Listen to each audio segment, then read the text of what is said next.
రూ. 100 కాదు, రూ. 1000 కాదు.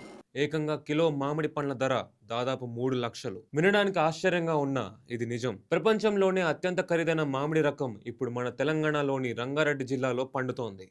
సాధారణంగా వేసవి వచ్చిందంటే మామిడి పండ్ల సీజన్ మొదలవుతుంది. రకాన్ని బట్టి మార్కెట్‌లో కిలో మామిడి రూ. 70 నుంచి కొన్ని వందల రూపాయల వరకు ఉంటుంది. కానీ జపాన్‌కు చెందిన అరుదైన మియాజాకి మామిడి ధర మాత్రం అంతర్జాతీయ మార్కెట్‌లో లక్షల్లో పలుకుతోంది. ప్రత్యేకమైన రంగు, రుచి, అరుదైన సాగు విధానం వల్ల దీనికి ఇంత డిమాండ్ ఉంటుంది.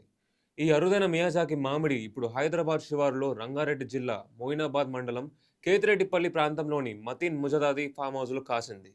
సుమారు 10 ఏళ్ల క్రితం తన సోదరుడు ఇచ్చిన మియాజాకి మామిడి మొక్కను ప్రేమగా పెంచగా ఇప్పుడు అది విలువైన పండ్లను ఇచ్చిందని మతీన్ ఆనందం వ్యక్తం చేశారు. ఎరుపు రంగులో ఆకర్షణీయంగా కనిపించే ఈ మామిడి జపాన్‌లో ఎగ్ ఆఫ్ ది సన్ పేరుతో ప్రసిద్ధి చెందింది. దీని తీపి రుచి, ప్రత్యేకమైన సువాసన, నాణ్యత కారణంగా ప్రపంచవ్యాప్తంగా లగ్జరీ ఫ్రూట్‌గా గుర్తింపు పొందింది. పర్యావరణం, మొక్కలపై ఉన్న ఆసక్తితో తన ఫామ్ హౌస్‌లో ఎన్నో అరుదైన రకాల మొక్కలను పెంచుతున్నానని మతీన్ తెలిపారు. తన కృషికి తెలంగాణ ప్రభుత్వం నుంచి ప్రశంసలు కూడా అందుకున్నట్లు తెలిపారు. మొత్తానికి ప్రపంచంలోనే అత్యంత ఖరీదైన మామిడి మన తెలంగాణ గడ్డపై పండటం ఇప్పుడు అందరి దృష్టిని ఆకర్షిస్తోంది.